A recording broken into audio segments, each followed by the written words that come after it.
The dust devil swirled across the empty field behind Miller's General Store, and Fiona Emerson stood knee-deep in refuse, her worn skirt brushing against broken crates as she searched for anything salvageable in the October heat of 1878. Her fingers, calloused and perpetually raw from 2 years of scrabbling survival, closed around a dented tin that might still hold beans, and she tucked it quickly into her nearly empty basket before anyone could see her reduced to this. Oro Grande, New Mexico Territory, wasn't supposed to be her final destination when she and Thomas had set out from Missouri 5 years ago, but the fever that took him left her with nothing but a shack on the edge of town, and the kind of desperation that made digging through garbage seem reasonable. She wiped sweat from her forehead with the back of her hand, leaving a smudge of dirt across her pale skin.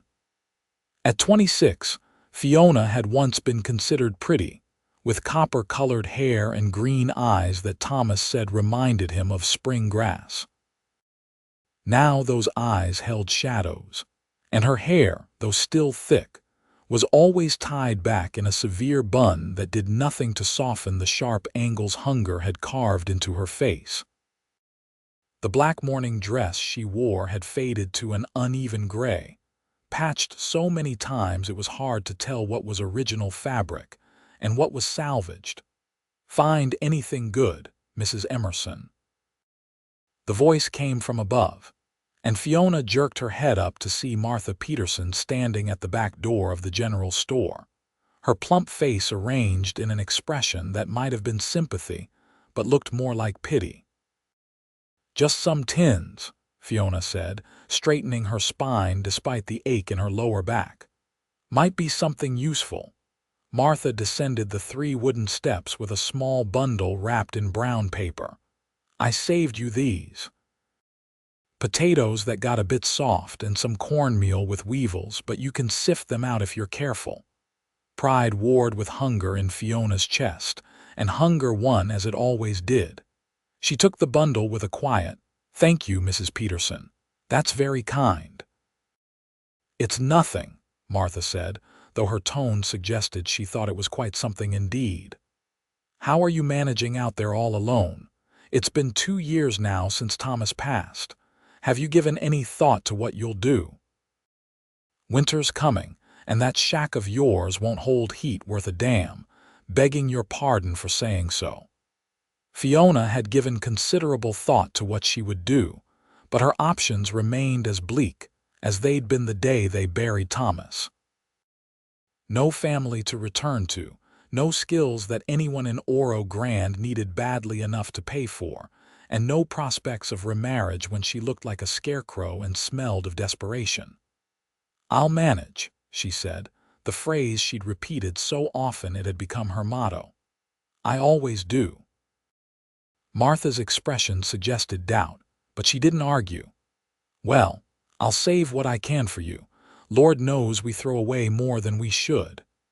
She climbed back up the steps, leaving Fiona alone with her basket and her bundle and the weight of charity that felt heavier than both. The sun beat down mercilessly as Fiona made her way through the narrow alleys between buildings, avoiding the main street where respectable people shopped and socialized. She'd learned to make herself small and invisible, to slip through town like a shadow so no one had to confront the uncomfortable reality of her existence. Oro Grande was prospering, with silver strikes in the nearby mountains bringing wealth and optimism to those positioned to benefit from it.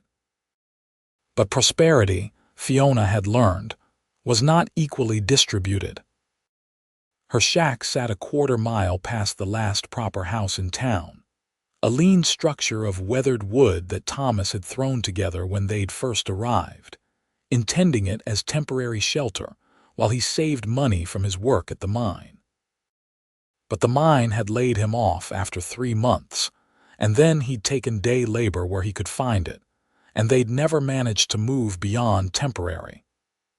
When the fever came, it had taken him in 4 days, leaving Fiona with 17 cents and a mountain of medical debt to Dr. Hayes. She was still paying that debt, a quarter at a time when she could scrape it together, though the doctor had long since written off any hope of collecting the full amount. It would have been easier to simply leave, to pack up and move on to another town where no one knew her and she could start fresh. But something stubborn in Fiona refused to run. Thomas was buried here, in the little cemetery on the hill, and leaving felt like abandoning him a second time. Inside the shack, the air was stifling despite the cracks in the walls that would make winter unbearable. Fiona set her basket and bundle on the rickety table Thomas had built, then dipped water from the barrel by the door to wash her hands and face. The water was low again. She'd need to make another trip to the town pump after dark when fewer people would see her. She allowed herself 1 cup to drink, savoring each sip though it tasted of minerals and rust. The potatoes Martha had given her were soft but not rotten, and Fiona cut away the bad spots carefully, wasting nothing. She'd make a thin soup, stretching the vegetables with water and what remained of the wild onions she'd gathered last week. The cornmeal she stored in a tin box, checking it carefully for weevils as Martha had suggested. There were plenty, but Fiona had eaten worse. As the sun lowered toward the western mountains, painting the sky in shades of orange and pink that would have been beautiful if Fiona had energy left for appreciating beauty, she sat on the single wooden chair and allowed herself a moment of stillness. Her body ached in ways that had become so familiar she barely noticed anymore. Her stomach cramped with hunger that wouldn't be satisfied by the watery soup. Her heart carried a loneliness so profound it had become part of her identity. This is my life now, she thought, not for the first time. This is what remains. The sound of hoofbeats pulled her from her melancholy. Riders rarely came this far past town, and certainly not to visit her. Fiona stood and moved to the door, peering out cautiously. 3 horses approached in the gathering dusk, their riders silhouetted against the sunset. As they drew closer, she could make out more details. Working men from the look of them, ranch hands probably, heading back from town with supplies. The lead rider raised his hand in greeting, and Fiona tensed.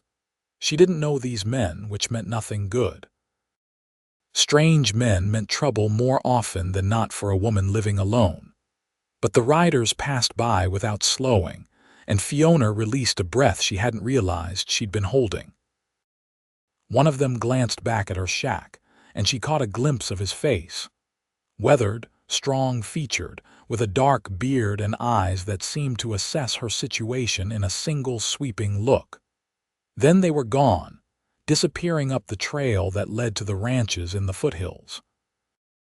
Fiona returned to her soup, adding water to the pot suspended over her small fire. She'd learned to make fires that produced minimal smoke, not wanting to draw attention to how little she had to burn. As the soup heated, she mended a tear in her other dress, the one she wore on Sundays when she still had strength to walk to church. Reverend Matthews gave good sermons, she supposed, though they mostly seemed to be about accepting one's lot in life with Christian resignation. She'd resigned herself plenty, and where had it gotten her? The soup was thin but hot, and Fiona ate it slowly, making it last. She'd learned not to eat too quickly. Her stomach would cramp worse if she did. After washing her single bowl and spoon, she sat outside as darkness fell, listening to the coyotes in the distance, and the wind that never quite stopped blowing across the high desert. Stars emerged in impossible numbers, the kind of sky that had made Thomas squeeze her hand and say they'd made the right choice coming west, that they'd prosper here under all this possibility. "You were wrong," she whispered to the stars, to Thomas, to God if he was listening. "We didn't prosper. You died, and I'm dying slowly, and there's no prosperity in any of it." The stars offered no response, which was about what Fiona expected. Dawn came too early, bringing another day of survival to be endured. Fiona had learned to sleep lightly, attuned to every sound that might signal danger. The shack had no lock, nothing worth stealing anyway, but she kept a kitchen knife under the thin blanket she slept on. It wouldn't be much use against a determined attacker, but it provided a small measure of comfort. She rose stiffly, her body protesting the hard floor and the cold that had settled in during the night. October mornings in New Mexico territory carried a chill that the desert heat would burn away by noon. Fiona splashed water on her face, twisted her hair into its usual severe bun, and prepared to face another day of scrounging. Thursdays were good for checking behind the hotel, where they cleaned out rooms and sometimes threw away items guests had abandoned. Fiona had found useful things there before. A hairbrush with most of its bristles intact, a handkerchief with only a small stain, once even a pair of men's socks that she'd unraveled and reknit to fit her own feet. She was halfway to town when she heard the wagon behind her. Stepping to the side of the dusty road, Fiona kept her eyes down as was her habit, not wanting to invite conversation or see the pity she knew she'd find in most faces. "Madam." The voice was deep, rough from years of outdoor living, and it took Fiona a moment to place it. When she looked up, she recognized the bearded man who'd ridden past her shack the evening before. Up close and in daylight, she could see he was perhaps in his early 30s, with sun-weathered skin and dark eyes that held both intelligence and something that might have been kindness. He'd stopped the wagon, a sturdy freight wagon loaded with supplies, and was looking down at her with an expression she couldn't quite read. "Good morning," Fiona said carefully, keeping her voice neutral and her posture reserved. Strange men required caution. "You're Mrs. Emerson, aren't you?" "Thomas Emerson's widow," Fiona nodded slowly. "I am. Did you know my husband?" "Not well, but we crossed paths a few times before he passed. I heard about the fever. Bad business." The man shifted the reins in his hands. "I'm Dalton Irving. I run the Double I ranch up in the foothills. Saw your place last evening when we rode by." "Yes, I saw you pass." Fiona waited, unsure what this Dalton Irving wanted from her. Men didn't stop to chat without reason, especially not men who owned ranches and had better things to do. Dalton seemed to be weighing his words. "I was heading into town to pick up some supplies, but I've got more here than I can handle in one trip. You wouldn't be willing to help unload when I get back to the ranch, would you? I'd pay you for your time. $1 for the afternoon's work." $1. Fiona's mind immediately calculated what $1 could buy. Flour, real flour without weevils, perhaps some bacon, dried beans. $1 was more than she'd had at one time in months, but suspicion warred with hope. Why would a rancher offer her work? There were plenty of men in town who'd unload a wagon for payment. "I don't know anything about ranch work," she said honestly. "It's just unloading supplies and stacking them in the storage shed. Nothing complicated. I've got a bad shoulder from a horse kick last month, and lifting those feed sacks aggravates it." He gestured to his left shoulder with his right hand. "My men are all out with the herd this week, moving cattle to winter pasture. It's just me at the house right now, and I could use the help." The explanation sounded plausible enough, and $1 was $1. Fiona made her decision. "All right, thank you, Mr. Irving. I appreciate the opportunity." "Climb on up then. No sense walking when we're headed the same direction." Fiona hesitated only a moment before accepting his hand and pulling herself up onto the wagon seat. It felt strange to be sitting next to a man after 2 years of solitude, strange to feel the warmth of another human beside her. Dalton clicked to the horses and the wagon lurched forward, heading back toward the foothills. They rode in silence for a few minutes. Fiona acutely aware of how she must look and smell after days without a proper bath, her dress threadbare and faded. But Dalton didn't seem to notice or care. His attention was on the road ahead, guiding the horses with practiced ease. "Been a dry year," he finally said, more to fill the silence than because it needed saying. Everyone knew it had been a dry year. "Yes," Fiona agreed, "but the well on my property runs deep. Never had it go dry, even in the worst years. That's a blessing, water you can count on." Fiona made a non-committal sound. She was trying to figure out if there was an ulterior motive to this job offer, but Dalton Irving seemed straightforward enough. His clothes were worn but well made, his hands scarred and calloused from work. Everything about him suggested a man who'd built his ranch through effort rather than inheritance. "How long have you had the double eye?" she asked, more to keep her mind occupied than from genuine curiosity. "About 8 years now. Came out from Texas with a small herd and a lot of hope. Built it up slow and steady. Got about 500 head now, good grazing land, and a house that doesn't leak too badly when it rains." There was pride in his voice, the earned pride of a man who'd accomplished something difficult. "That's admirable," Fiona said, and meant it. She remembered having hope once, remembered believing that hard work and determination would lead to prosperity. Life had taught her differently. The ranch came into view as they crested a low rise, and Fiona felt a pang of something that might have been envy. The house was modest but solid, built of adobe and wood with a covered porch that faced south. There was a barn, a corral with several horses, a chicken coop, and various outbuildings that spoke of a working ranch. Everything was neat and well-maintained, the kind of place Thomas had dreamed of building.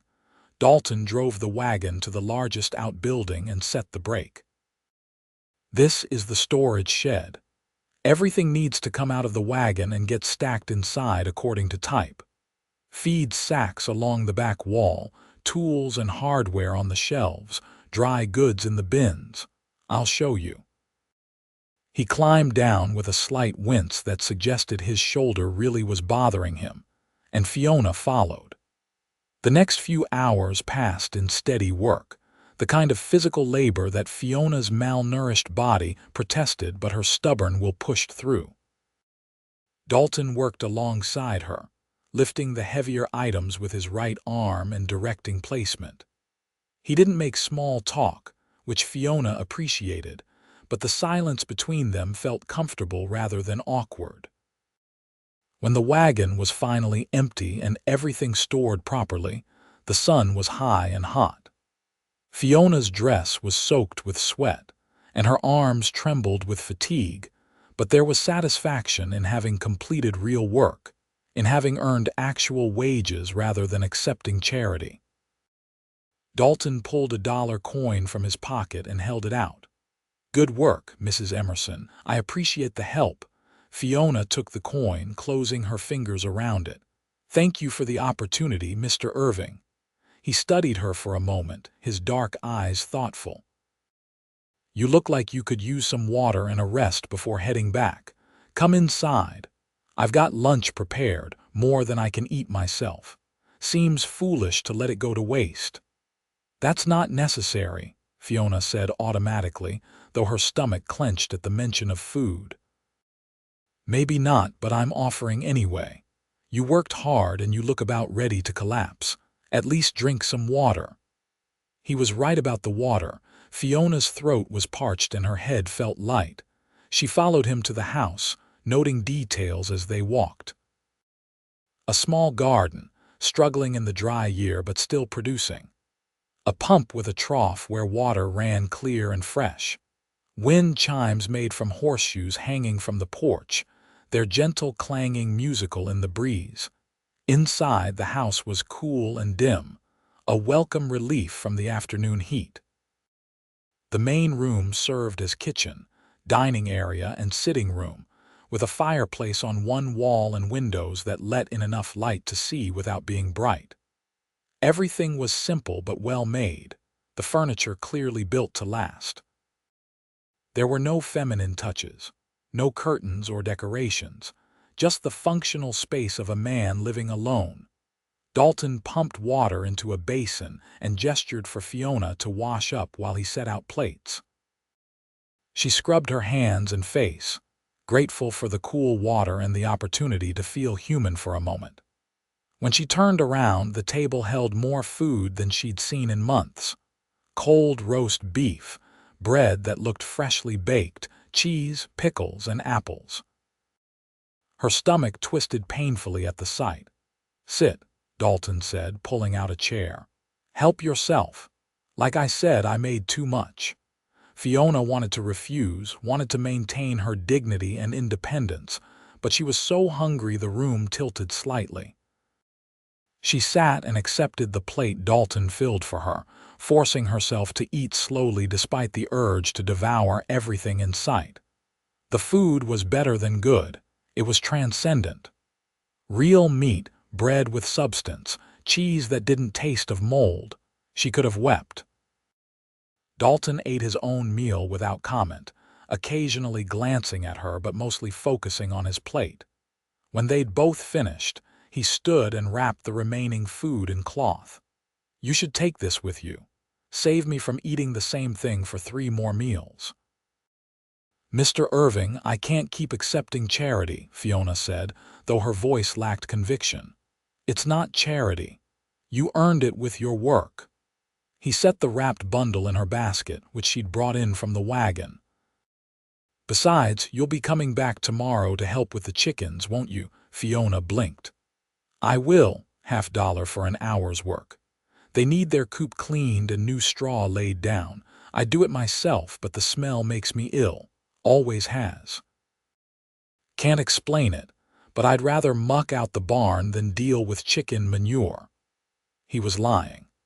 The man who'd spent the afternoon lifting feed sacks and hardware with barely a complaint was not too delicate for chicken manure. But he was offering work, and work meant money, and money meant survival. Fiona made a decision that probably wasn't wise but felt necessary. "All right," she said. "What time should I come?" "Morning, after the dew dries off. Around 9. I'll be here." Dalton drove her back to town in the empty wagon, letting her off at the edge of the main street where being seen with him would cause less talk. "Tomorrow, then," he said, tipping his hat. "Tomorrow," Fiona agreed, clutching her basket with its precious bundle of food. She walked home in a daze, unable to quite believe what had happened. $1 in her pocket, food in her basket, and another job promised for tomorrow. It felt too good to be true, and Fiona's experience had taught her that things that felt too good to be true usually were. But for tonight, she would allow herself to hope just a little. The food Dalton had sent home with her lasted 3 days if she was careful, and each morning she walked to the Double I Ranch to complete whatever task he'd invented for her. The chicken coop took an hour. Mending a section of fence took an afternoon. Organizing the tack room took another morning. Each time, Dalton paid her fairly and sent her home with food that he claimed he'd made too much of or couldn't eat before it spoiled. Fiona wasn't a fool. She knew what he was doing, this careful fiction of employment that allowed her to accept help without it being charity. It should have bothered her more than it did, this manipulation of her pride, but the alternative was slow starvation, and pride couldn't fill an empty stomach. What surprised her was that she didn't mind the work itself. After 2 years of aimless scrounging, of having no purpose beyond surviving one more day, the structure of tasks and expectations felt almost therapeutic. And Dalton was an easy man to work for, neither demanding nor condescending, treating her like any hired hand rather than a charity case. On the 4th morning, she arrived to find him examining one of the horses in the corral, his expression troubled. "Something wrong?" she asked, setting down her basket. "This mare's got a split hoof. Needs cleaning and wrapping, but she's skittish about having her feet handled. Usually takes two people, one to hold her steady and one to work on the hoof. He looked at Fiona assessingly. You afraid of horses? I've been around them, Fiona said, which was true enough. Thomas had worked with teams during their journey west. Good. Come here, let me show you how to approach her. The next hour was a revelation. Dalton moved around the mare with calm confidence, his voice low and soothing, explaining each action before he took it. Fiona held the mare's head, stroking her neck and murmuring soft words while Dalton cleaned the split hoof and applied ointment. The mare never calmed completely, but she didn't panic either, responding to the patient, no-nonsense handling. You're good with her, Dalton said when they'd finished and the mare was grazing peacefully in the corral. Some people are naturally good with animals. They can feel when you're afraid or uncertain.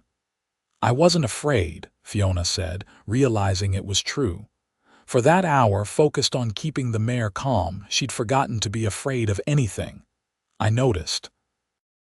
Dalton leaned against the corral fence, studying her with that thoughtful expression she was beginning to recognize. How'd you end up in Oro Grande, Mrs. Emerson? It's not the kind of place people usually choose.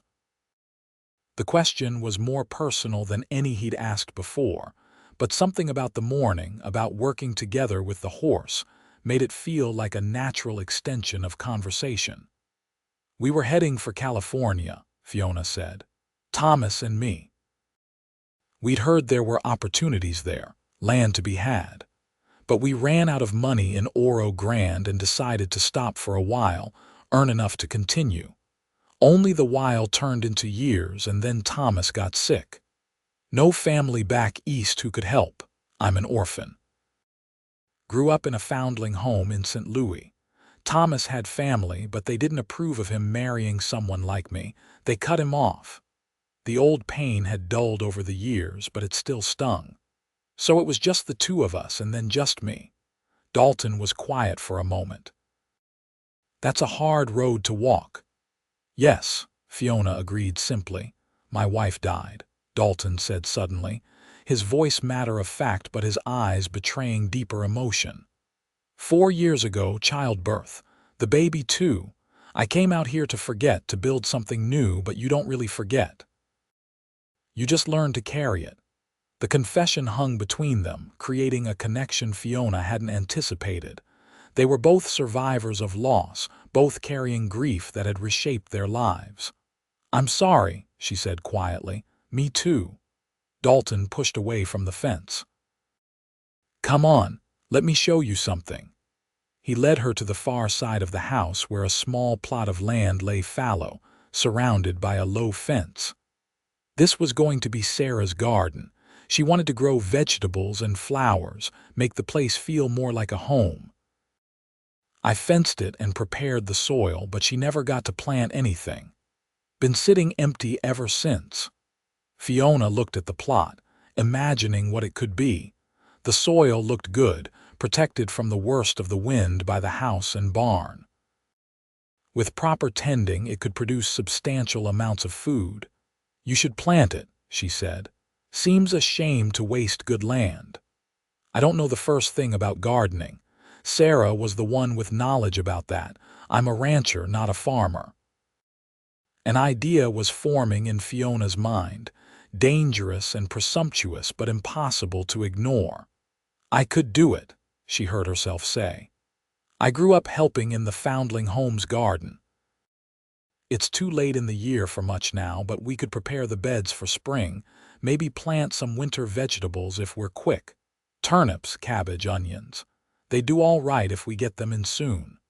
Dalton turned to her, his expression surprised and something else.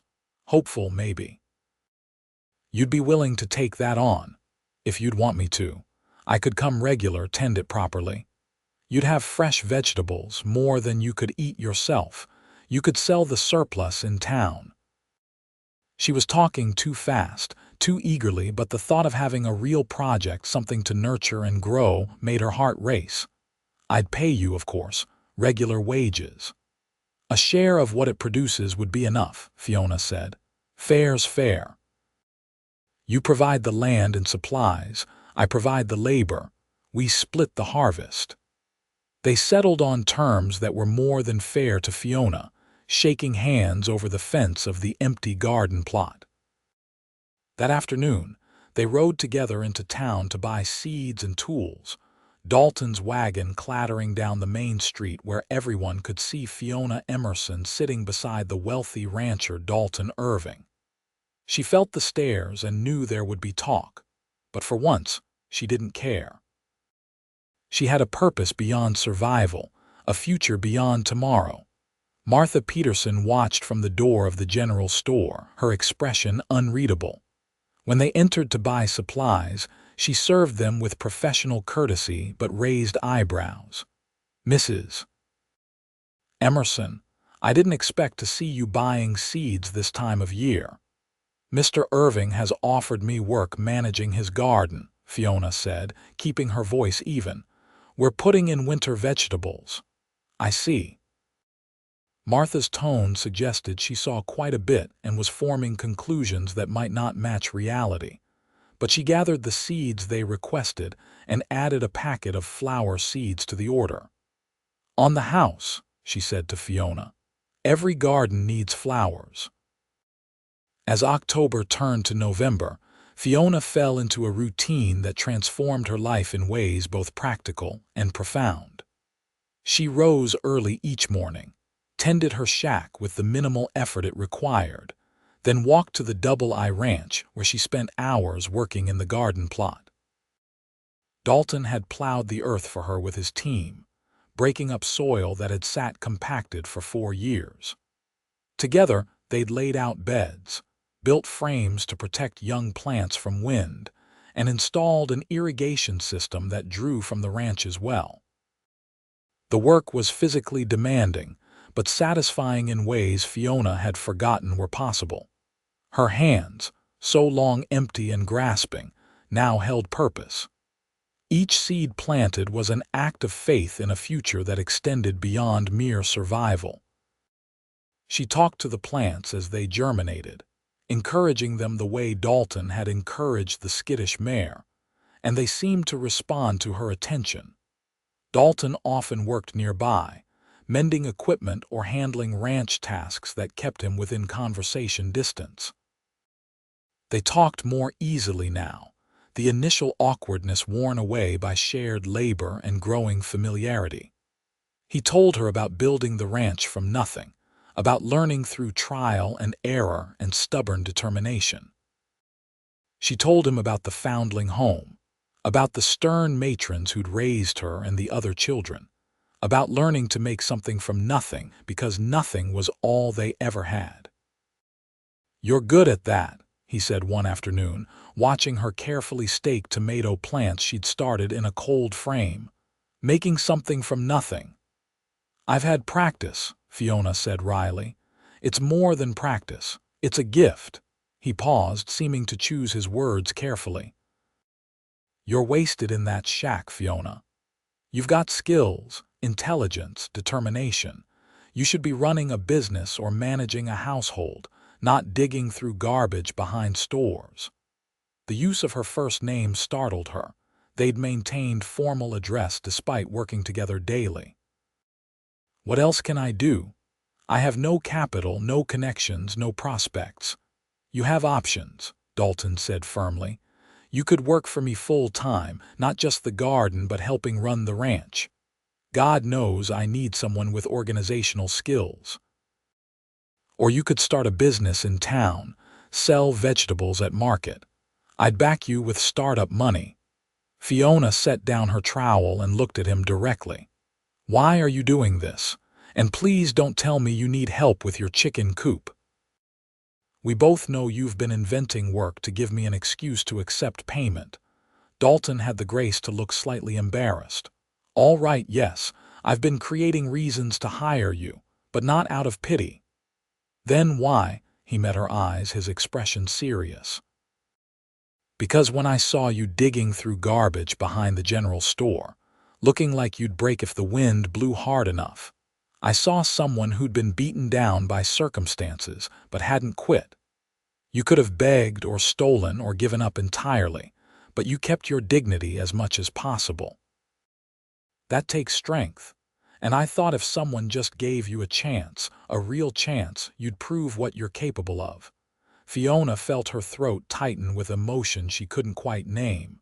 You don't know me. I could be lazy or dishonest or incompetent. I know you now. 7 weeks of working together, I've seen who you are. You're none of those things. He picked up a steak and turned it in his hands, not looking at her. Truth is, Fiona, I've been lonely. Building this ranch, making it successful, it's been good for keeping my mind occupied. But it's a hollow victory when there's no one to share it with. Having you here, working on the garden, talking while we work, it's reminded me what I've been missing. The air between them felt charged with possibility and danger. Fiona knew she should be careful, should protect herself from hoping for things that might not materialize. But Dalton's honesty deserved honesty in return. I've been lonely too, she admitted. So lonely I forgot what it felt like to be anything else. These past weeks, working here with you, I've remembered that life can be more than just enduring. It can be, Dalton agreed. It should be.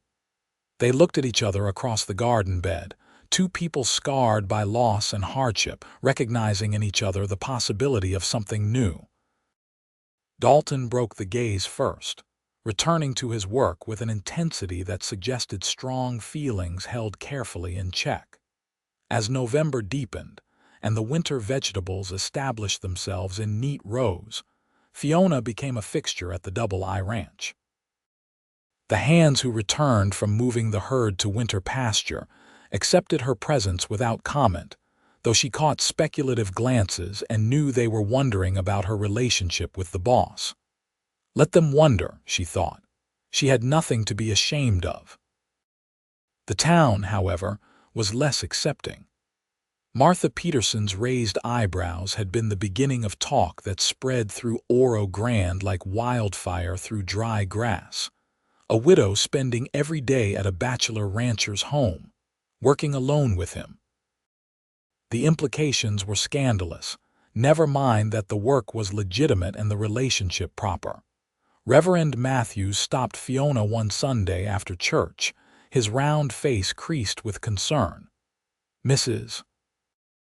Emerson, I feel obligated to mention that your frequent visits to Mr. Irving's ranch have become a subject of gossip. People are talking, and I worry about your reputation. My reputation, Fiona repeated, struggling to keep her voice level. Reverend, 2 months ago I was starving and digging through garbage. Now I have honest work and regular wages. What exactly should I sacrifice for the sake of reputation? I understand your circumstances have been difficult, but appearances matter. A young widow spending time alone with an unmarried man, well, people draw conclusions. Then let them draw conclusions. My conscience is clear. Fiona started to walk away, then turned back. You know what damages my reputation, Reverend? Being so poor I had to scavenge like an animal. Being so desperate I contemplated things I won't mention in front of a church. Mr. Irving gave me a chance to work with dignity, and I won't apologize for taking it. She left him sputtering and walked back to her shack with her head high, but the confrontation shook her more than she wanted to admit. The talk would only get worse, she knew, and eventually it might affect Dalton's standing in the community. Men could weather scandal more easily than women, but even a successful rancher could suffer from being associated with the town's charity case. That evening, Dalton appeared at her shack for the first time since she'd started working for him. Fiona saw him coming and met him outside, not wanting him to see how she lived. The contrast between his comfortable ranch house and her shack was too stark. Reverend Matthews came to see me, Dalton said without preamble, expressed concern about our arrangement. Fiona's heart sank. I see. He suggested that I find male help for the ranch and discontinue your employment to protect both our reputations. Dalton's voice was tight with anger. I told him my employment decisions were none of his business and that he should concern himself more with Christian charity and less with gossip. Despite herself, Fiona smiled slightly. I imagine that went over well, about as well as expected. But Fiona, we need to talk about this situation. The gossip will only get worse if we continue as we are. I know. I've been thinking about it. She wrapped her arms around herself against the evening chill. I can stop coming to the ranch. I appreciate everything you've done, more than I can say, but I won't damage your reputation. That's not what I'm suggesting. Dalton stepped closer, his expression intense. I'm saying we should stop giving them something to gossip about and give them something to accept instead. Fiona's breath caught. What do you mean, marry me? The words came out rushed but firm. Not someday, not after a long courtship that gives people more to speculate about. Soon. Before Christmas. It solves everything. You'd have security, a home, a future. I'd have a partner to help run the ranch, someone to share the work and the success. We already work well together, already respect each other. That's more than many marriages start with. Dalton, you can't be serious. Fiona's mind reeled. You don't love me. I don't love you. Marriage is supposed to be about love. Marriage is supposed to be about partnership, Dalton countered. Love is a luxury, something that's nice when it happens but not necessary for a successful union. My parents barely tolerated each other but ran a successful farm for 40 years. Sarah and I loved each other desperately, and I lost her anyway. Love doesn't guarantee anything. But marriage without love guarantees loneliness even in company, Fiona said quietly. Dalton's expression softened. I'm not talking about a marriage of pure convenience. I care about you, Fiona. Maybe it's not the romantic love of storybooks, but it's real. I admire your strength, your determination, your kindness despite everything you've endured. I enjoy your company, value your input, look forward to seeing you each day. Isn't that a foundation we could build on?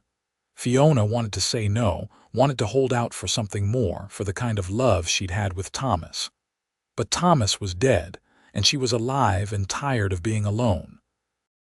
Dalton was offering not just survival but partnership, not just security but respect. Was it foolish to want more? What if we come to regret it? She asked.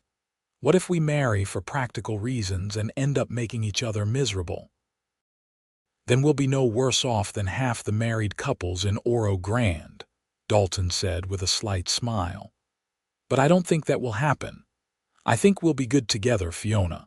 Not perfect, not like some fantasy romance, but good and real and solid. She looked at him in the fading light, this man who'd appeared in her life like an answer to prayers. She'd been too tired to pray. He was right that they worked well together, that they'd developed genuine affection and respect. Was it enough for marriage? But then, what was her alternative? Return to scrounging and charity, to the slow erosion of self that poverty demanded. Watch from a distance as Dalton eventually found someone else, someone more suitable, while she aged alone in her shack. I need time to think, she said finally. Take all the time you need, Dalton said, though his eyes betrayed disappointment. The offer stands regardless. He left her then, riding back to his ranch while Fiona stood in the gathering dark and tried to sort through her tangled emotions. Part of her wanted to run after him and say yes immediately, to grasp this unexpected lifeline with both hands. But another part, the part that still grieved Thomas and remembered what real love felt like, hesitated. She spent a sleepless night wrestling with the decision. By dawn, she'd reached a conclusion that felt both pragmatic and terrifying. Dalton was offering her more than survival. He was offering partnership and respect and the possibility of building something meaningful together. If love grew from that foundation, it would be a blessing. If it didn't, she'd still have security and purpose and companionship. The walk to the ranch that morning felt longer than usual, each step weighted with the significance of what she was about to do. She found Dalton in the barn, mucking stalls with an intensity that suggested his own sleepless night. "Yes," she said without preamble. He straightened, pitchfork in hand, eyes searching her face. "Yes, yes, I'll marry you, if you're certain this is what you want." The smile that spread across his face transformed it, revealing joy she hadn't seen before. "I'm certain, more certain than I've been about anything in a long time." He dropped the pitchfork and closed the distance between them, taking her hands in his calloused ones. "I'll do right by you, Fiona. I promise. You won't regret this." "I hope we both won't regret it," she said, but she was smiling too, caught up in his enthusiasm and her own cautious hope. They were married 3 weeks later in a simple ceremony at the church, with Martha Peterson and her husband standing as witnesses. Reverend Matthews performed the service with barely concealed disapproval, clearly believing they were rushing into marriage to cover some impropriety. Let him think what he wants, Fiona thought as she spoke her vows. She knew the truth. She wore a new dress, the first new clothing she'd owned in 3 years, purchased with wages Dalton had paid her. It was simple but well made, a deep blue that brought out the color of her eyes. Dalton wore his Sunday suit and looked nervous, stumbling slightly over his vows in a way that Fiona found endearing. When the Reverend pronounced them man and wife, Dalton kissed her chastely on the lips, a brief press of mouth to mouth that nonetheless sent warmth through Fiona's body. It had been so long since anyone had touched her with affection rather than pity. The wedding breakfast was held at the ranch with a handful of guests. Dalton's ranch hands, Martha and her husband, and Dr. Hayes, who'd come out of curiosity and stayed out of genuine goodwill. Fiona had worried the gathering would be awkward, but the men were respectful and the conversation flowed easily. For the first time since Thomas died, she felt like she belonged somewhere. When the guests departed and they were finally alone, the awkwardness Fiona had been holding at bay descended fully. This was her wedding night, but it wasn't a love match. What did Dalton expect? What should she offer? He seemed to sense her discomfort. "I've moved my things to the back bedroom," he said quietly. "The main bedroom is yours. I don't expect anything tonight, Fiona, or any night until you're ready. This marriage is real and binding, but it doesn't have to include everything right away." Relief and something that might have been disappointment warred in Fiona's chest. "You're sure?" "I'm sure. We've got time to figure out what this marriage is going to be. No need to rush." They parted awkwardly at the bedroom doors, and Fiona spent her first night as Mrs. Irving alone in a real bed for the first time in 2 years. The mattress was soft, the quilts warm, the room clean and spacious. She should have fallen asleep immediately, exhausted from the emotional day. Instead, she lay awake listening to the unfamiliar sounds of the ranch house settling around her and wondering if she'd made the right choice. The next morning brought rain, the first substantial precipitation since summer.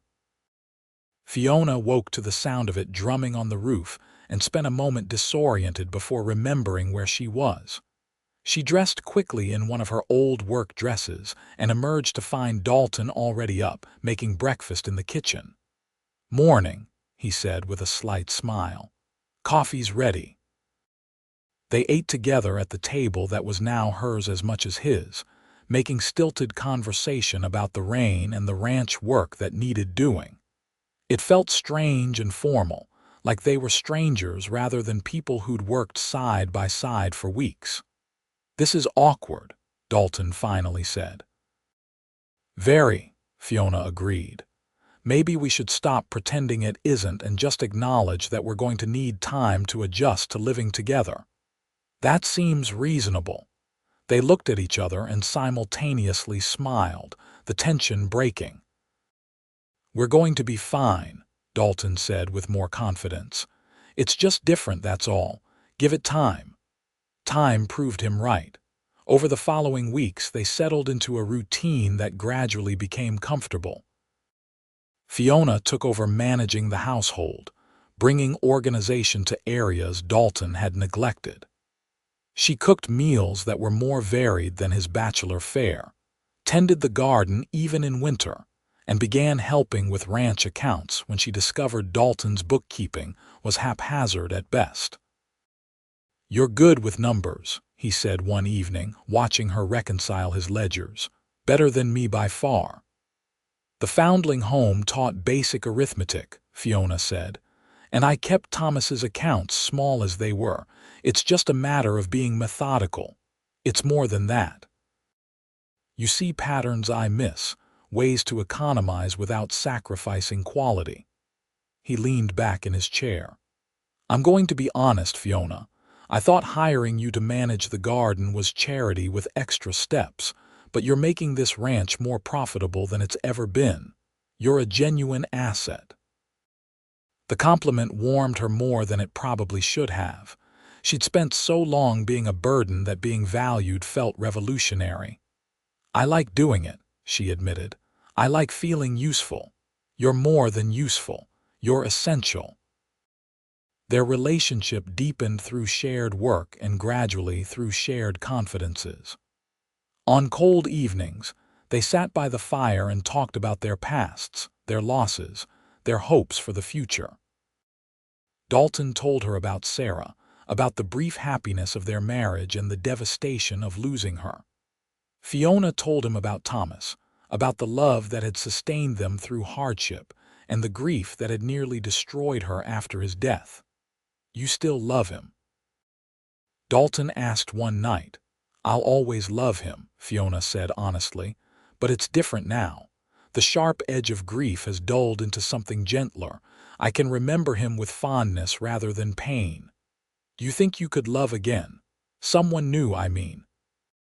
She looked at him across the firelight. "I think I already am." The words hung in the air between them, weighted with meaning. Dalton's expression shifted, vulnerability and hope mingling. "Really, really. It's not the same as what I felt for Thomas. It's gentler, slower, but it's real. I care about you, Dalton, more than I expected to when we married."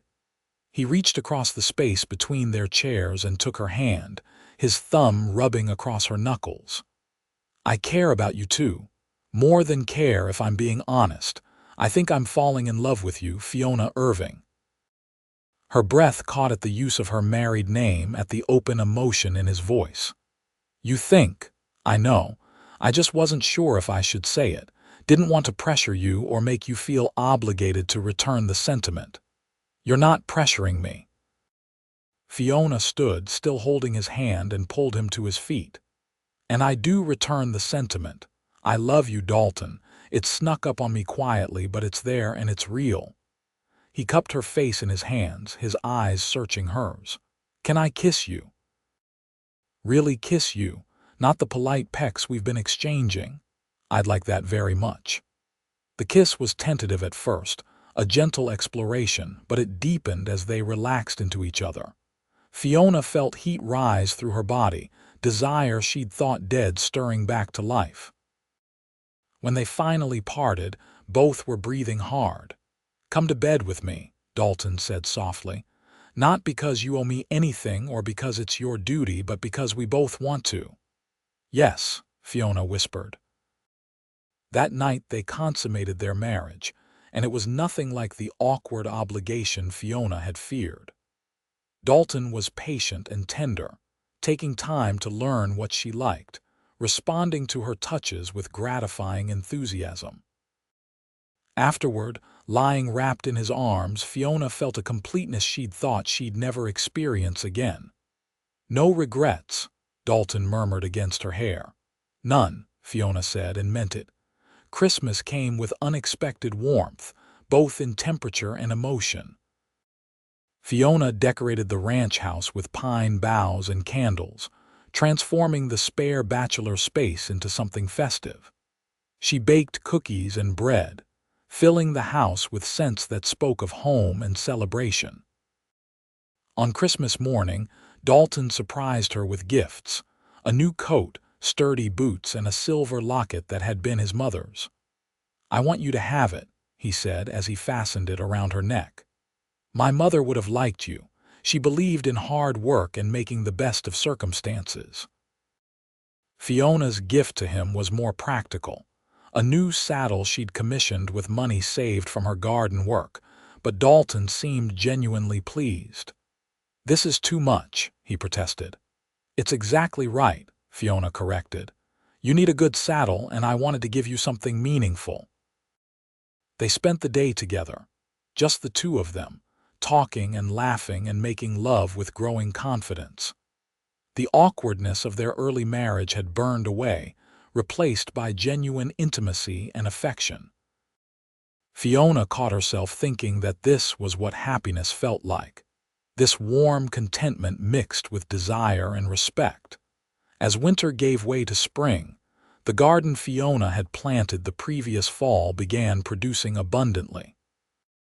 The winter vegetables she harvested were sold in town, bringing in money that Fiona saved carefully. Dalton wanted to give her access to all the ranch funds, but she preferred maintaining some financial independence, a habit from her years of poverty. "You don't trust me with money?" he asked, not offended but curious. "I trust you completely, but I need to know I can support myself if necessary. It's not about you, it's about me never wanting to be that desperate again." He understood, or seemed to. "Keep your money then, but know that everything I have is yours too. We're partners in this." The spring planting was extensive, with Fiona expanding the garden to include corn, beans, squash, tomatoes, peppers, and herbs. She also planted the flower seeds Martha had given her, and by June the garden was a riot of color and productivity. People from town began stopping by to purchase vegetables and admire the flowers, and Fiona found herself becoming something of a local celebrity. "You've transformed this place," Martha said one afternoon, buying tomatoes and squash. "I remember when it was just Dalton rattling around in that big house all alone. Now it feels like a real home." "It is a real home," Fiona said, and realized she meant it. The ranch had become home in a way her shack never had, in a way even the house she'd shared with Thomas hadn't quite achieved. This was hers and Dalton's together, built through shared effort and growing love. By midsummer, Fiona began to suspect she was pregnant. The signs were subtle at first, morning queasiness and unusual fatigue, but they became undeniable as June turned to July. She waited to tell Dalton until she was certain, afraid of his reaction given what had happened with Sarah. When she finally told him one evening after dinner, he went pale. "Are you sure?" "As sure as I can be without seeing Dr. Hayes. We should go see him tomorrow. Make sure everything's all right." Dalton's hands were shaking slightly, and Fiona covered them with her own. "I'm healthy and strong, not like Sarah was. Dr. Hayes said she'd always been delicate, prone to illness. I survived 2 years of near starvation. I can survive childbirth." "You can't know that. Women die in childbirth all the time, strong women, healthy women." His voice cracked with emotion. "I can't lose you, Fiona. I can't go through that again." She pulled him into her arms, holding him as he trembled. "You won't lose me. I promise I'll fight with everything I have to stay with you. But Dalton, we can't live in fear of what might happen. This baby is a blessing, proof that we've built something real together." Dr. Hayes confirmed the pregnancy and pronounced Fiona healthy. "You're better nourished now than when you first came to my office as Thomas's wife," he said. "Keep eating well, don't overwork yourself, and you should do fine. I'd estimate the baby will come in February." Dalton hovered anxiously throughout the pregnancy, treating Fiona like she might shatter. She tolerated it for a while before finally sitting him down and having a frank conversation. "I appreciate your concern, but I'm pregnant, not dying. I can still work, still live my life. You have to trust me to know my own limits." "I'm trying," he said. "But every time you wince or look tired, I remember Sarah collapsing, blood everywhere, the screaming." His face had gone white with the memory. "I'm not Sarah," Fiona said gently but firmly, "and this isn't then. We'll get through this together, but you have to let me be strong." He did better after that, though Fiona caught him watching her with worried eyes when he thought she wasn't looking. She continued working in the garden through the fall harvest, though she let Dalton handle the heavier tasks. The abundance they brought in was extraordinary, providing more than enough for their own needs with plenty to sell. In late October, almost exactly a year after they'd first met, Fiona stood in the garden and looked around with satisfaction. The beds were prepared for winter, planted with cold weather crops that would sustain them through the coming months. The storage shed was full of preserved vegetables and grains. The ranch was prosperous, the house was warm, and despite Dalton's anxiety about the pregnancy, they were deeply happy together. "What are you thinking about?" Dalton asked, coming up behind her and resting his hands on her swollen belly. "How much has changed in a year," Fiona said, leaning back against him. "Last October I was digging through garbage and wondering if I'd survive the winter. Now I'm standing in my own garden, married to a man I love, carrying our child." "I was thinking the same thing," Dalton admitted. "How empty my life was before you. I thought I was doing fine, building the ranch, keeping busy. But I was just existing, not living. You brought life back, Fiona, to this place and to me." She turned in his arms, awkward with the bulk of pregnancy but determined to face him. "We brought life back to each other. I'd given up on having a future beyond survival. You showed me there could be more." They kissed in the October sunshine, two people who'd found each other when they'd both given up on finding anything beyond loneliness and loss. The baby kicked between them, a reminder of the future they were building together. Winter came early and hard that year, with snow falling in November and temperatures dropping below freezing. Fiona's pregnancy progressed normally, despite Dalton's constant worry. She grew large and ungainly, her center of gravity shifting until she waddled more than walked. Dalton found her pregnancy enchanting, constantly touching her belly and talking to the baby. "You're going to be a wonderful father," Fiona said one evening as he pressed his ear to her stomach, listening to the baby move. "I hope so. I'm terrified I'll do something wrong." "We both will, probably, but we'll figure it out together." Christmas brought a letter from Dalton's estranged brother in Texas.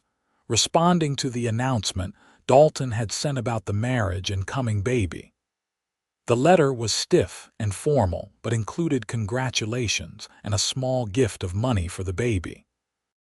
"It's a start," Dalton said, though his expression was complicated. "Maybe bridges can be rebuilt after all." January dragged by slowly, with Fiona growing increasingly uncomfortable and impatient. The baby was due in mid-February, according to Dr. Hayes's calculations, but she felt ready to be done with pregnancy immediately. Her ankles swelled, her back ached constantly, and she couldn't find a comfortable position for sleeping. "I look like a barn," she complained to Dalton one morning. "You look beautiful," he said loyally, though his eyes reflected amusement at her disheveled state. "You're obligated to say that. I look like I swallowed a watermelon whole." "A beautiful watermelon," he insisted, kissing her temple. "The most gorgeous watermelon in all of New Mexico territory." Despite her discomfort, Fiona laughed. This ability to find humor even in difficulty was part of what made their marriage work. They'd both known hardship and loss, and it had taught them not to take good moments for granted. The baby came 3 weeks early, on a freezing night in late January when snow was falling thick and fast. Fiona woke to pain that gripped her midsection like an iron band, and she knew immediately what was happening. "Dalton," she said, shaking his shoulder. "It's time." He bolted upright, instantly awake and terrified. "Now, but it's too early. Should I get Dr. Hayes? The snow is bad, the roads might be impassable. Send one of the hands for him." And Dalton breathed. "We planned for this." They had planned extensively.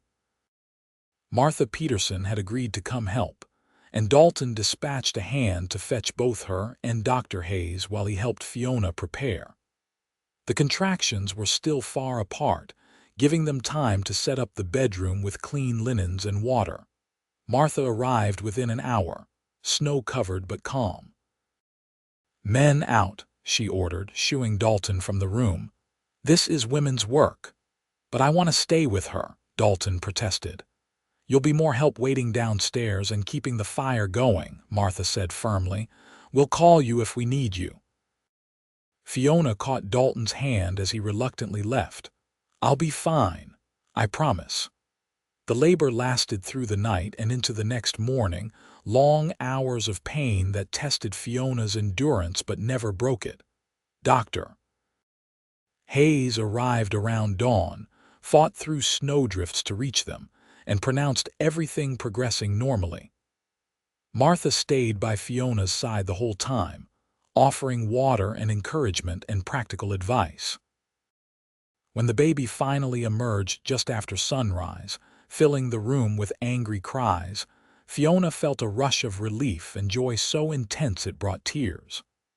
"A boy," Dr. Hayes announced, placing the squalling infant on Fiona's chest. "Healthy lungs on this one." Fiona looked down at her son, red-faced and furious at being thrust into the cold world, and felt love slam into her with the force of a physical blow. This tiny person, barely minutes old, had instantly become the center of her universe. "Can I come in?" Dalton's anxious voice came from the doorway. "Come meet your son," Fiona said, her voice thick with emotion. Dalton approached the bed cautiously, his face a mixture of wonder and residual fear. When he saw Fiona sitting up, clearly alive and alert, holding a crying baby, his expression transformed into pure joy. "A boy," he breathed, reaching out to touch the baby's tiny hand. "We have a son." "What should we name him?" Fiona asked. They discussed names extensively but never quite settled on one. Dalton looked at his son, then at Fiona and said, "Thomas, after your first husband. He should be remembered, and what better way than through our son?" Fiona felt tears spill over. "Are you sure? You don't mind?" "Thomas was part of your life, part of what made you who you are. I don't mind honoring that. Thomas Irving has a good sound to it." So Thomas Irving he became, though they called him Tommy from the start to differentiate him from the uncle he'd never know. He was a good baby, healthy and strong, nursing vigorously and sleeping in reasonable stretches. Dalton proved to be a doting father, constantly holding Tommy, talking to him, showing him around the ranch as if a 6-week-old could appreciate cattle and horses. "You're spoiling him," Fiona said without much conviction as Dalton rocked Tommy by the fire.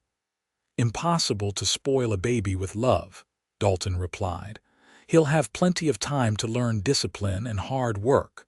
Right now he just needs to know he's wanted." As winter gave way to spring and Tommy grew from newborn to infant, Fiona found herself happier than she'd ever imagined possible. The garden needed planting again, and this time she worked with Tommy in a sling against her chest, his small warmth against her heart. Dalton hired help for the heavier tasks, insisting Fiona not overwork herself while caring for an infant.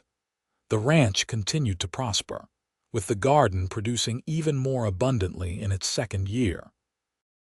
Fiona's vegetables became sought after in Oro Grande and surrounding areas, bringing an income that transformed the ranch from comfortable to prosperous. They were able to expand the herd, improve the buildings, and even hire a full-time ranch hand to help with daily operations. In June, on their first wedding anniversary, Dalton took Fiona into town for dinner at the hotel, the fanciest establishment in Oro Grande.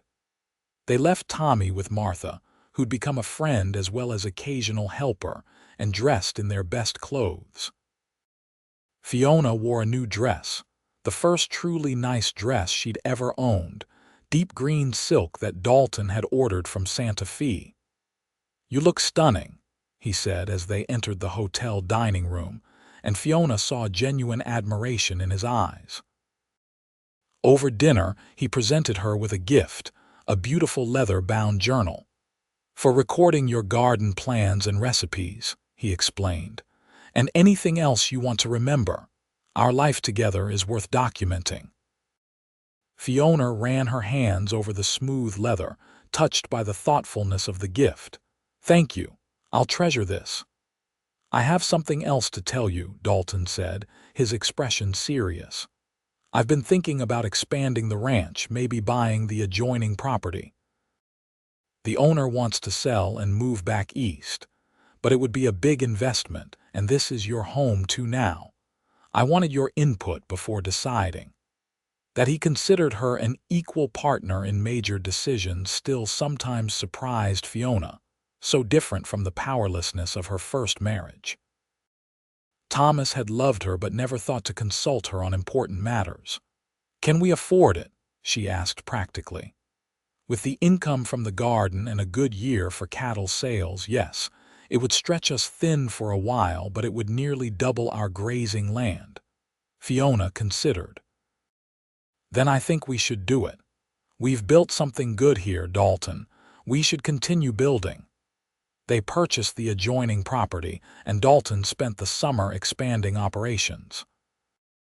Fiona managed both the garden and the household with increasing confidence, juggling the needs of a growing infant with the demands of a prospering business. It was exhausting but satisfying work, and she fell into bed each night too tired to dream. In August, she realized she was pregnant again.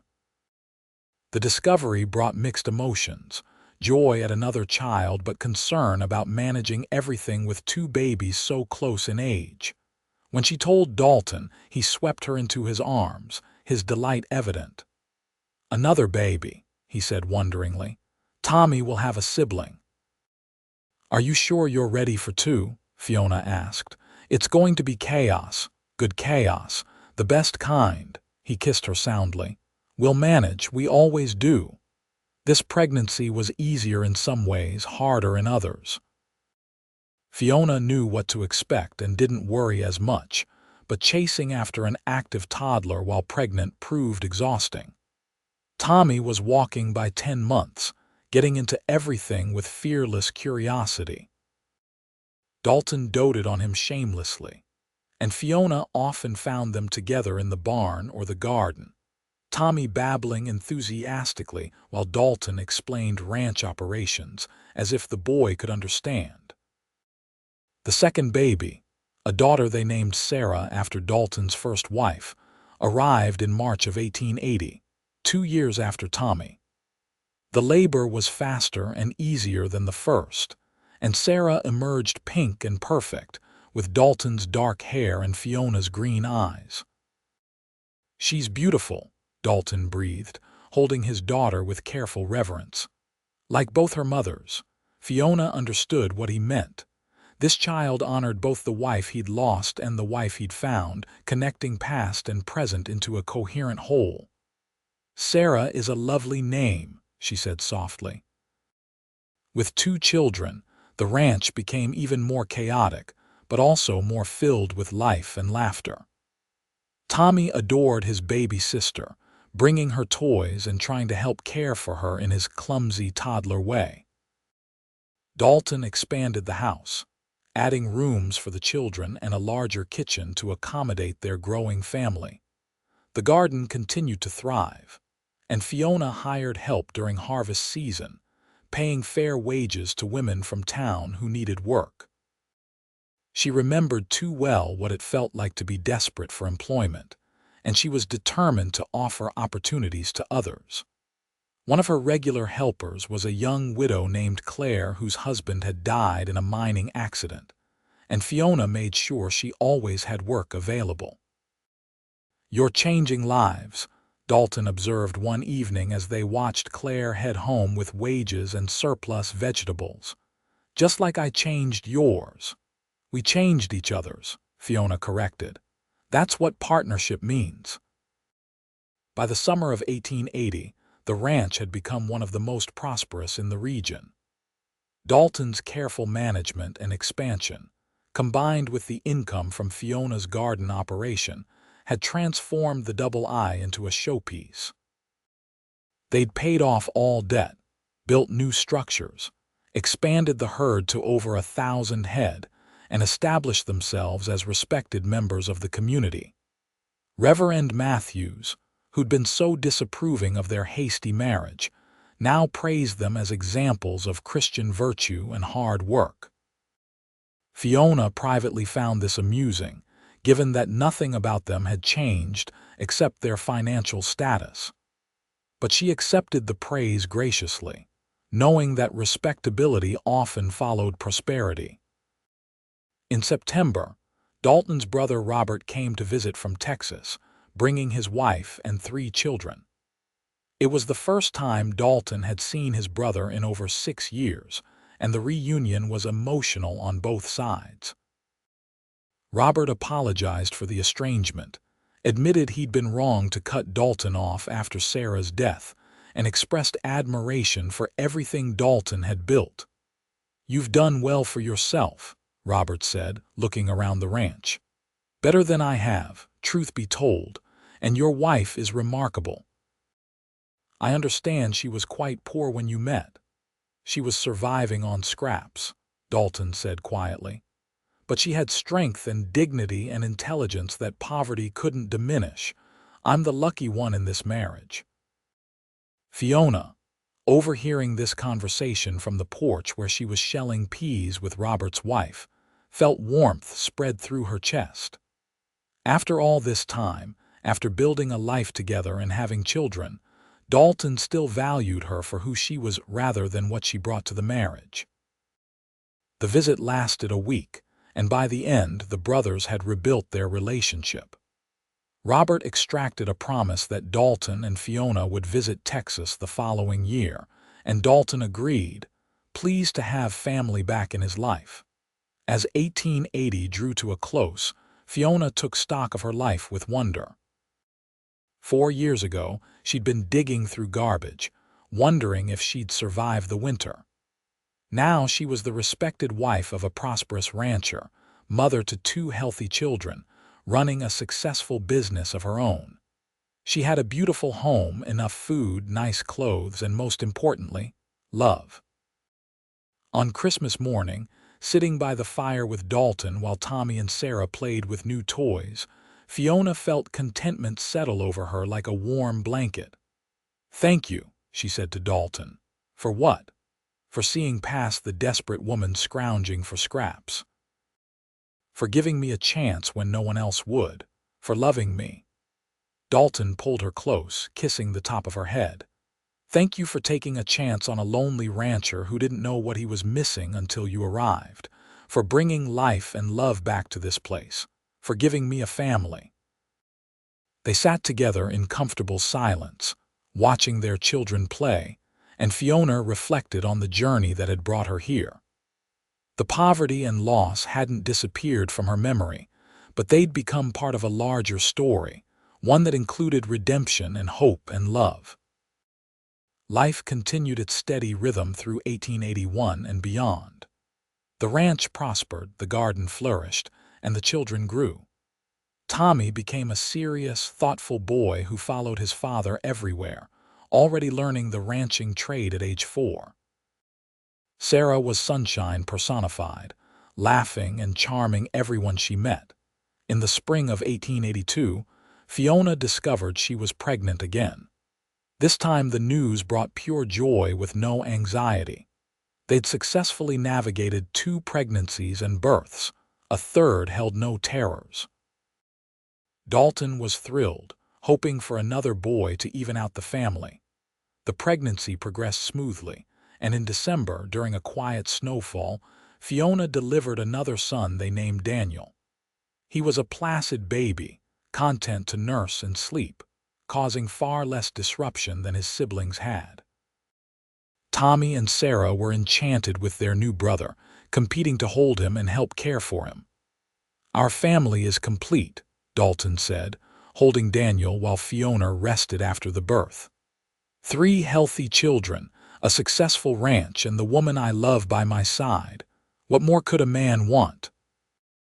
"More sleep," Fiona suggested with a tired smile, and Dalton laughed. The years that followed were busy and full, each season bringing its own challenges and rewards. Fiona's garden business continued to grow, eventually supplying restaurants and hotels throughout the territory. She hired more help, creating employment for women who needed it, remembering always where she'd come from and the desperation that had driven her to dig through garbage. She never forgot that October day in 1878 when she'd been at her lowest point, convinced she had no future beyond survival. Sometimes, working in the garden or playing with her children or lying in Dalton's arms at night, she'd remember that desperate woman and send her a mental message across time. "Hold on. Help is coming. Your life will be more than you can imagine." In 1885, 7 years after their marriage, Dalton and Fiona stood together at the edge of their expanded property, looking out over land that stretched to the horizon. The ranch had grown beyond anything Dalton had originally envisioned, with multiple outbuildings, a large herd, and a reputation for quality throughout the territory. "You ever think about those early days?" Dalton asked, his arm around Fiona's waist. "When I first saw you behind the general store, sometimes," Fiona admitted. "It feels like a different life, like that was someone else, but I'm glad for it in a way. The hardship taught me what matters and what doesn't." "What matters?" Dalton prompted. "Love, family, purpose. Everything else is just details." She leaned into him, comfortable and content. "I wouldn't trade this life for anything, but I wouldn't erase the journey that brought me here either. The contrast makes me appreciate what we have." They walked back to the house together, hand in hand, to where their children were waiting. Tommy, now 7, was teaching 5-year-old Sarah to rope a fence post while 3-year-old Daniel watched with solemn interest. The scene was so perfectly ordinary and perfectly wonderful that Fiona felt her throat tighten with emotion. This was what abundance looked like, she realized. Not just financial security or material possessions, though those were blessings. True abundance was this: a house filled with love and laughter, work that mattered, partnership with someone who valued you, and the knowledge that you'd overcome hardship to build something lasting. The widow who'd been gathering scraps had found more than enough to fill her basket. She'd found a home, a family, a purpose, and a love that would sustain her through all the years to come. The rancher who'd been living half a life, going through motions and avoiding grief, had found completeness through opening his heart and his home. Together, they'd built abundance from nothing, proving that sometimes the greatest treasures come from the most unlikely beginnings. Their love story wasn't the romantic fantasy of storybooks, but it was real and deep and lasting, rooted in mutual respect and nurtured through shared hardship and triumph. As the sun set over the New Mexico territory on that autumn evening in 1885, painting the sky in shades of gold and crimson, Fiona looked at her family and her home and felt a peace so profound it filled every corner of her being. She had everything she needed, and more than she'd ever dared to hope for. The scraps had become a feast, and the feast was sweeter for having known hunger. The empty basket overflowed with blessings beyond measure. And the love that had grown slowly and quietly between a desperate widow and a lonely rancher had become the foundation of a life neither could have built alone. This was their story, their triumph over loss and loneliness and despair. This was their abundance, earned through faith and hard work and the courage to believe in second chances. And this was their legacy, a family and a ranch that would endure long after they were gone, testimony to what two broken people could build together when they refused to give up hope. Years continued to pass in steady succession, each one adding new layers to the life Fiona and Dalton had built. By 1890, Tommy was 15 and fully capable of managing ranch operations alongside his father. He'd grown tall and strong, with Dalton's steady temperament and Fiona's analytical mind. Sarah, at 13, helped her mother with the garden business and showed a talent for commerce that suggested she might expand the operation even further someday. Daniel, at 11, was the family dreamer, always with a book in hand, talking about attending university someday. The ranch had expanded again, now employing a dozen full-time hands and becoming one of the largest operations in the territory. Fiona's garden business had evolved into a commercial enterprise, with multiple gardens across the property and regular contracts to supply produce throughout the region. They'd built a proper processing facility where vegetables could be canned and preserved, creating year-round income. "Remember when this was just one small plot?" Fiona said to Dalton one evening as they walked through the extensive gardens. "When you told me it was supposed to be Sarah's garden and I offered to plant it, best decision I ever made, letting you take over that plot," Dalton said. "Well, second best. Marrying you was the best decision."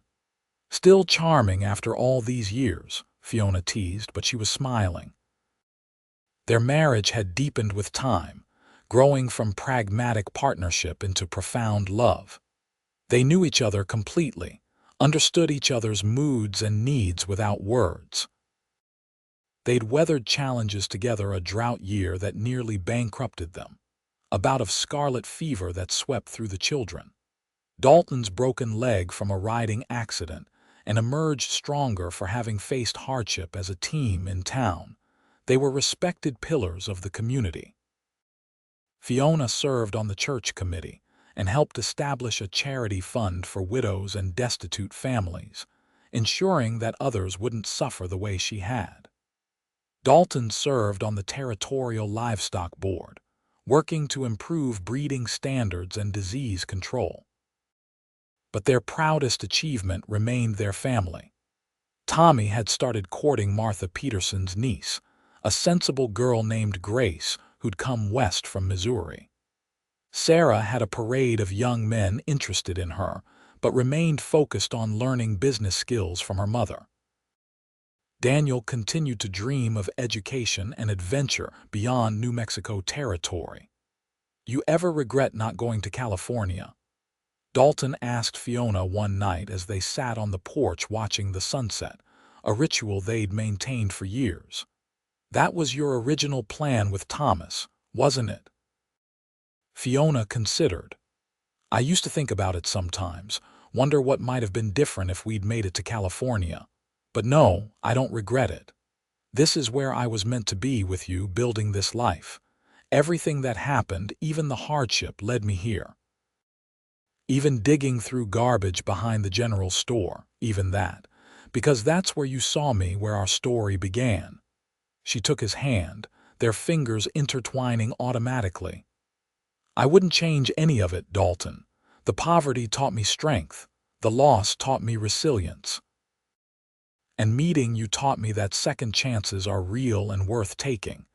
He raised her hand to his lips, kissing her knuckles gently. "I love you, Fiona Irving, more now than the day we married, which I didn't think was possible. I love you too, always."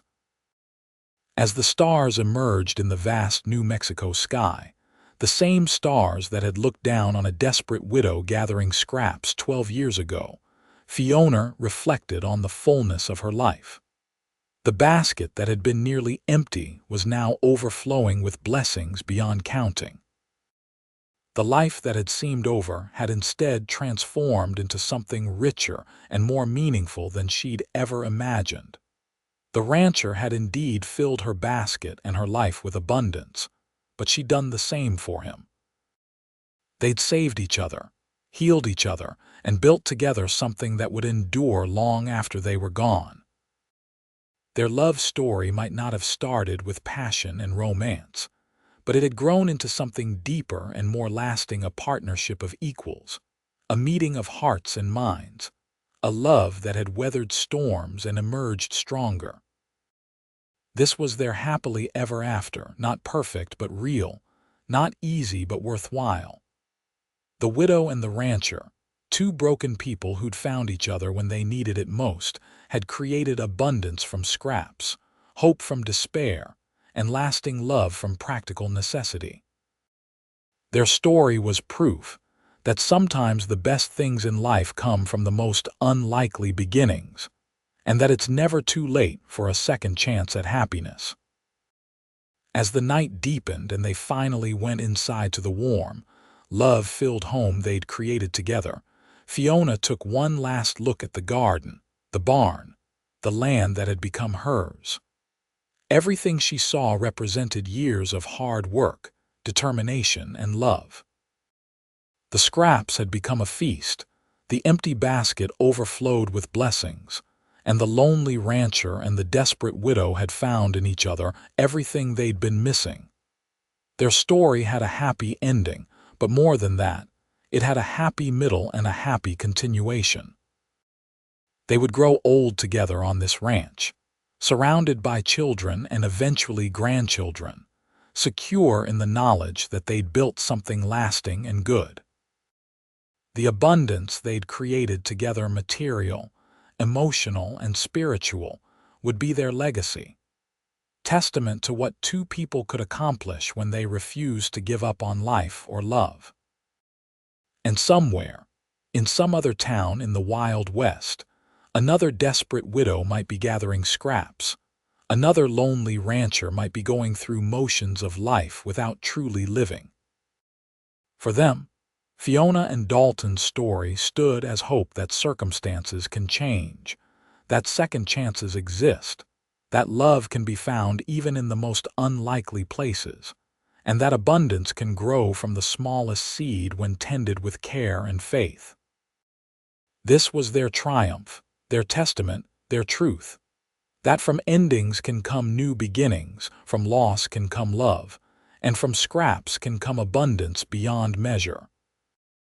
The widow had been gathering scraps, the rancher had filled her basket and her life with abundance, and together they'd created a love story for the ages, not dramatic or tragic, but real and lasting, and full of the quiet joy that comes from building a life together through partnership, respect, and abiding love.